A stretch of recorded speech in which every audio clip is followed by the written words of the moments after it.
વડોદરા શહેરના વાસણા વિસ્તારમાં નવીન બનનાર બ્રિજના વિરોધમાં રહીશો દ્વારા મેયરને આવેદનપત્ર આપવામાં આવ્યું છે। પાલિકા કચેરી ખાતે આ રહીશો પહોંચ્યા હતા।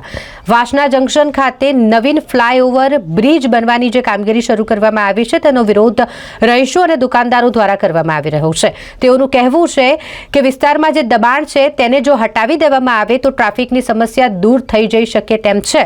અહીં બ્રિજ બનાવવાની હાલ જરૂરિયાત નથી। ફરી એકવાર સર્વે કરવામાં આવે અને દબાણ હટાવવાની કામગીરી કરવામાં આવે અને બ્રિજ બનાવવાની કામગીરી રોકવામાં આવે તેવી માંગ રહીશો કરી રહ્યા છે। બ્રિજ રિલેટેડ કે બ્રિજ ના બનવો જોઈએ વાસણા જંકશન ઉપર એના સંદર્ભથી મળ્યા છે। જે પ્રોટોકોલ મુજબ દરેક પદાધિકારીઓને અરજી આપી રહ્યા હતા। આજે આમને બી આપી છે, સ્ટેન્ડિંગ કમિટીના ચેરમેનને બી હાથોહાથ આપવી પડી કેમ કે જઈ રહ્યા હતા અને મેયર મેમને પણ આપી છે। એમને એવું કીધું છે આ ટેકનિકલ છે, આ વસ્તુઓ બધી અમારી જોડે ચર્ચા થઈ કે આ બધી વસ્તુ છે આવી કયા કયા પોઈન્ટ છે જેને સંદર્ભમાં આ બ્રિજ ન બનવો જોઈએ કે ટેકનિકલ ઇસ્યુ છે એ રિલેટેડ ઓથોરિટીઝ કે નેતાઓ જોડે વાતચીત કરી અને આગળ ખૂટતું કરશે એવી બાંયધરી હાલમાં આપી છે અમને।